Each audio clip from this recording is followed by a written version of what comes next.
Selamat pagi Pak Bonifasius. Selamat pagi, Pak. Semoga sehat selalu Pak.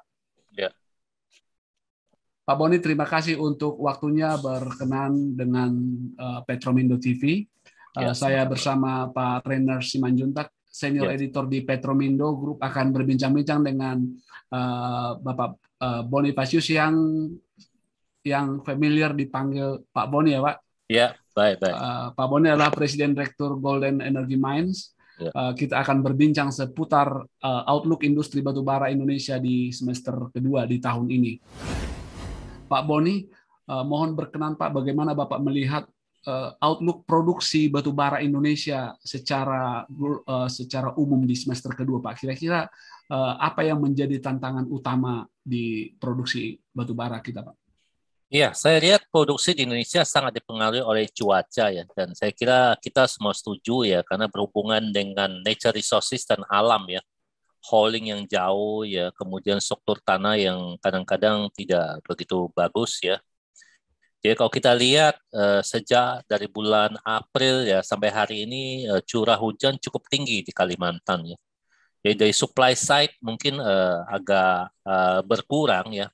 Meskipun di beberapa bulan terakhir ini pada perusahaan tambang mengajukan penambahan produksi ya ke ESDM ya. Dan saya dengar pemerintah ya dalam hal ini ESDM telah memberikan tambahan produksi sekitar 75 juta ya. Jadi rencana produksi tahun ini kalau nggak salah mencapai 620 juta. Ya menurut saya itu mungkin agak susah untuk dicapai ya karena hujan tahun ini agak panjang ya. Kita mengharapkan ya minimum mungkin seperti tahun yang lalu lah bisa dicapai. Di samping kendala cuaca dan sekarang kalau mereka yang baru mau memulai menaikkan produksi sangat dipengaruhi oleh equipment. Ya, equipment saya dengar sekarang inden juga 6 sampai 8 bulan, which is itu tidak mungkin untuk dipakai untuk tahun ini. Jadi kendala-kendala ini yang mungkin akan dihadapi oleh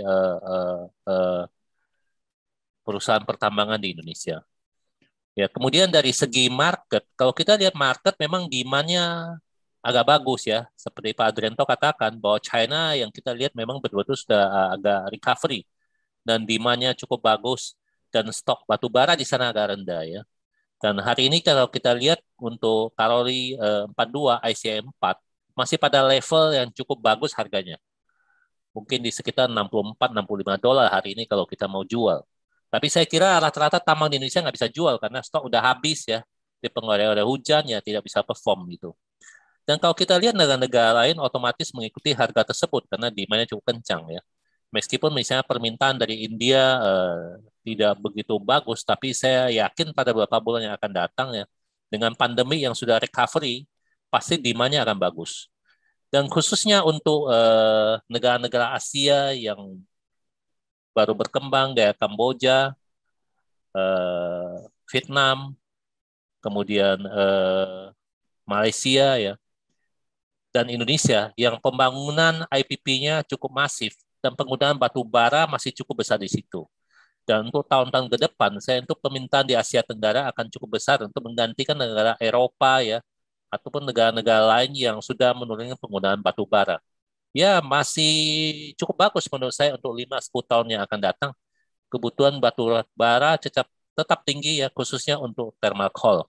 Kira-kira begitu Pak Adriano. Kalau khusus pasar pasar ekspor Pak, jadi Bapak tadi sudah menyampaikan potensi China. Bisa mungkin dielaborasi Pak, kira-kira apa yang akan mendorong permintaan dari China di semester kedua ini Pak? Ya, seperti saya katakan bahwa mereka itu sekarang kan industrinya mulai kembali ke full capacity ya, karena pandemi mereka bisa terhandle dengan baik. Dia otomatis industri berjalan pada full capacity. Dan produksi batu bara di dalam negeri China sendiri tidak begitu bagus ya, karena banyak masalah-masalah safety ya, sehingga pemerintah China banyak memberhentikan tambang-tambang kecil dan stop dan melakukan review. Otomatis demand ini kan berpindah ke negara-negara pengekspor dan mereka juga ada masalah dengan Australia ya, jadi sehingga coal Australia tidak masuk ke sana dan volume itu pasti larinya ke beberapa negara lain, khususnya ke Indonesia ya. Dan kebetulan konsumsi thermal coal di China cukup tinggi, dan itu boleh dikatakan untuk middle GAR ya kayak 42 itu almost dari Indonesia gitu. Jadi menurut saya China cukup bagus, tapi kita juga jangan ketinggalan bahwa domestic market juga harus tetap kita support ya, supaya PLN tetap bisa berjalan dengan baik ya. Dan jangka panjang saya kira kebutuhan dalam negeri juga akan berkembang terus. Selain PLN juga smelter mulai bangun dan berkembang, dan kebutuhan smelter di dalam negeri juga cukup bagus itu. Di domestik juga ada potensi yang demand-nya terus meningkat ya Pak? Ya. Saya kira ya kebutuhan selain PLN kan banyak perusahaan smelter yang akan dibangun dan demand-nya akan cukup besar untuk domestik. Pak Boni, kan kalau kita lihat harga HBA di Juli itu kan $115. Itu tertinggi lah dalam sejarahnya mungkin. Iya. Kalau Pak Boni melihat apa saja sentimen pendukung kenaikan harga di 2021 dan sebaliknya faktor yang berpotensi untuk penurunan harga, Pak? Ya, kalau kita lihat bahwa apapun yang terjadi ya, pada satu titik misalnya harga itu turun sampai titik terendah. Turun sampai ke harga terendah dipengaruhi oleh, saya kira ada siklus daripada industri ya. Mereka yang menggunakan power ya dan energi. Dan pada titik terendah mereka akan naik, pasti akan naik. Itu ada siklus komoditi. Nah, batu bara ini dipengaruhi oleh kebutuhan energi. Nah, kalau kita lihat tahun yang lalu, merupakan titik terendah pada waktu mulainya COVID, kan semua industri slowdown, tutup, dan sangat pesimis. Karena belum ketemu obatnya, belum ketemu vaksinnya, ya. Slowdown semua. Semua kembali memikirkan masalah medicine, obat. Jadi industri secara keseluruhan otomatis drop gitu. Drop. Tapi setelah vaksin diketemukan, ya optimisme mulai kelihatan. Ya, industri mulai bangkit kembali ya.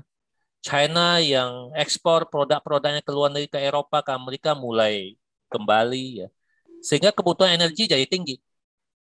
Kebutuhan energi yang tinggi memerlukan bahan bakar yaitu batu bara. Jadi batu bara yang sudah sempat slow down di China dan di beberapa negara kan tidak gampang untuk naik mendadak itu sekaligus. Kenapa? Karena mesin produksi, equipment untuk tambang itu juga slow down. Jadi gap ini, gap antara supply demand ya, karena kekurangan daripada equipment, ini membuat terjadi gap harga yang cukup tinggi.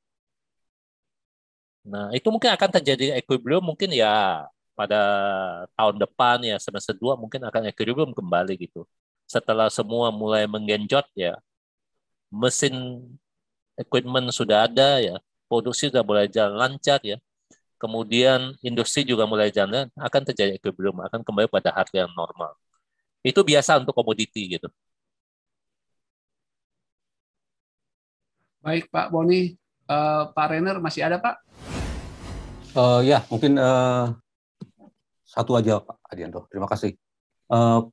Ini kan Pak, dengar kabar katanya PLN mulai ada kekhawatiran suplai batu bara untuk PLN akan berkurang karena penambang batu bara lebih tertarik untuk ekspor dengan harga yang lebih tinggi.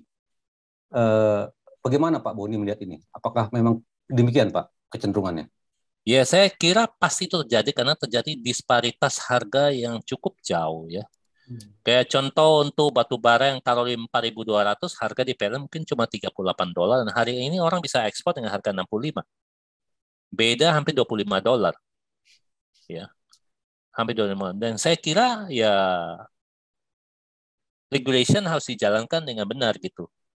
Kewajiban yang DMO sudah ya kewajiban DMO harus di-apply ya. Dan saya kira perusahaan kita selalu konsisten ya.